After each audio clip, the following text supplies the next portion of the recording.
This is the Samsung Galaxy Note 8, and following the disaster of last year's Note 7 recall, this phone's looking to win back the hearts and minds of smartphone shoppers. With an all-new ultra-widescreen infinity display, best-in-class processor, and upgrade to 6 gigs of RAM, the Note 8 was already looking like a worthy successor. But for Samsung to then double down on camera hardware, pairing its 12-megapixel main camera with a new 12-megapixel zoom lens, well, is it finally okay to start being excited about Note hardware again?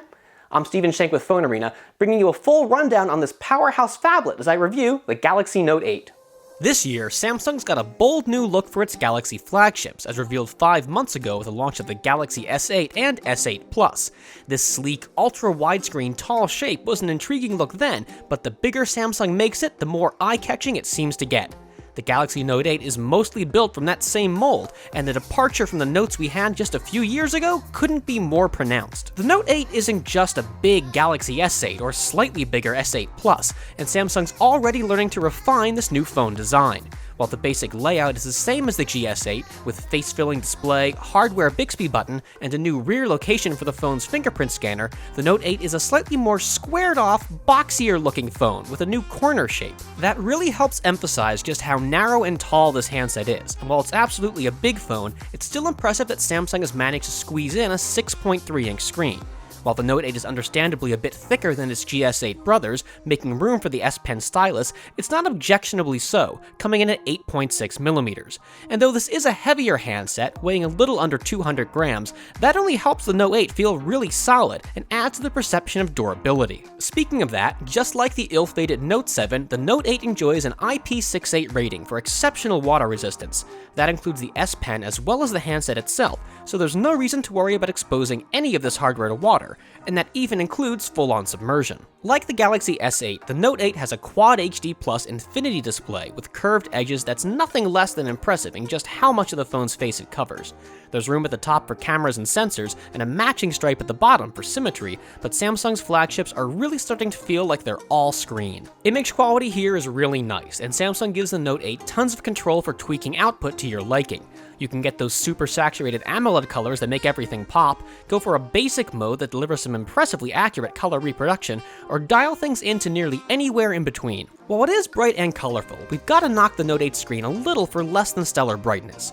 Manual mode's got a low maximum output, and even in auto, the Note 8's not so bright that you can count on easy readability in bright sunlight. Depending on where you pick up your Galaxy Note 8, you'll find the phone either running Samsung's own Exynos 8895 chip, or like the one you see here, a Snapdragon 835.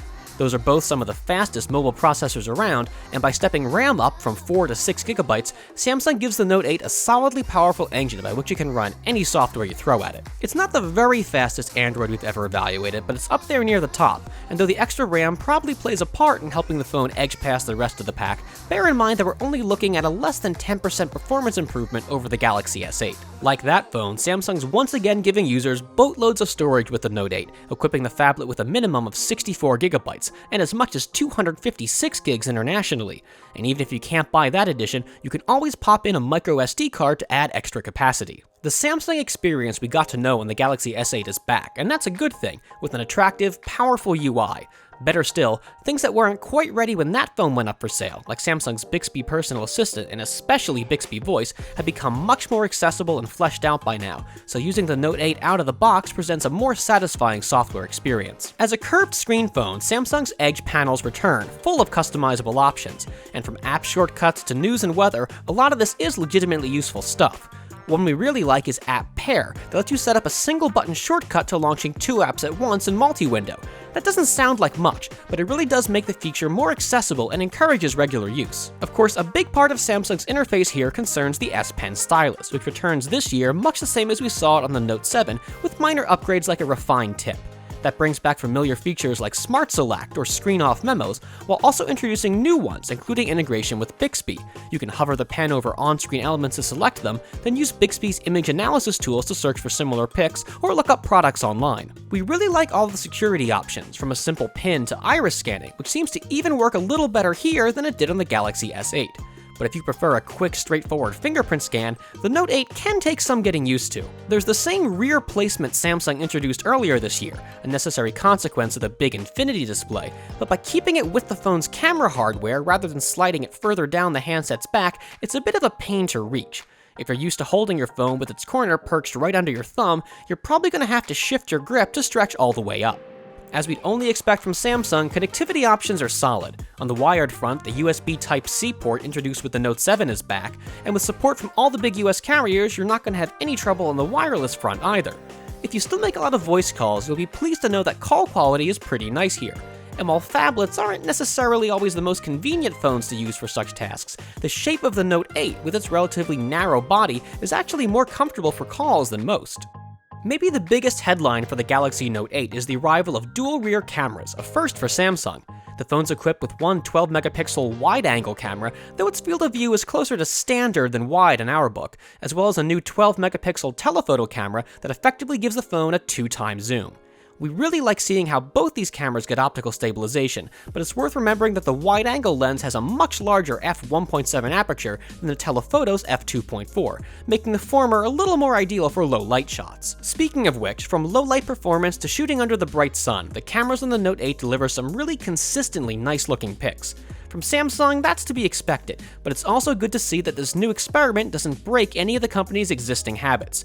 The dual cameras bring with them expected features like a blurred background bokeh mode called Live Focus, which also allows for after-the-fact adjustment. Video performance is nice and solid too, with filming resolutions extending to Ultra HD 4K, and even offering a super widescreen version of 1080p for content ideal to fit the Note 8's unusual screen shape. Extras like Auto HDR and Subject Tracking Autofocus are available in some of the less high-end modes, but even shooting in 4K, the camera exhibits some exceptionally fast refocus speeds. And just like you can switch between wide and telephoto views with a tap in still pics, you can jump between cameras in the middle of filming for the vast majority of available modes. When you're watching those videos you shot, or just streaming some remote content, the Note 8's a solid media consumption machine, helped out a lot by its big, colorful display. We don't love how brightness falls off as the screen curves away at the edges, but everything else looks great. Sound is decent too, though not the best we've heard, and more than acceptably loud.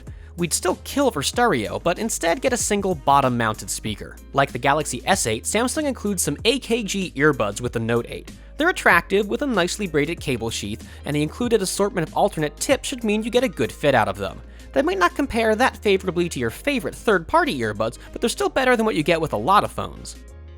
The Note 8 picks up a 3300 mAh battery, smaller than we had on the Note 7, but then again, the less this battery has in common with that one, the better. While the 6.3-inch screen consumes a fair amount of juice, even when run below its full resolution, as the phone defaults to, savings elsewhere, like in the power-efficient 10nm processor, help offset that to some extent. In the end, battery life is largely comparable to the Galaxy S8 or S8 Plus, with the phone getting just under 8 hours of screen-on time in our custom endurance tests. Recharge times are in the same ballpark too, but slightly higher here, a little over an hour and a half. There's also healthy support for wireless charging if you want to take advantage of that. Maybe more than anything, the Galaxy Note 8 helps assure us that Samsung hasn't let the Note 7 throw this series off course, and the Note 8 is exactly the phone that it should be. It takes what we liked about the Galaxy S8, brings back the familiar S Pen, and even tosses in a couple cool new features. While this is largely a well-executed new phone, it feels like Samsung's still getting the hang of this new handset shape its ultra-widescreen infinity display demands, and things like that even harder-to-reach fingerprint sensor are a testament to that. But it's still a very cool-looking phone, and the shape helps more than it hurts. Perhaps the biggest problem is pricing, and depending on the carrier you go with, you could be paying north of $950 for the Note 8. It is a very good phone, but not everyone's going to feel like it's worth $200 more than what you'd pay for the Galaxy S8. If you absolutely love having a big screen, the S Pen, and the ability to take telephoto zoom photos, then maybe the Note 8 makes sense. But it's also far from the best smartphone value around, and you're definitely paying a big premium for those extras.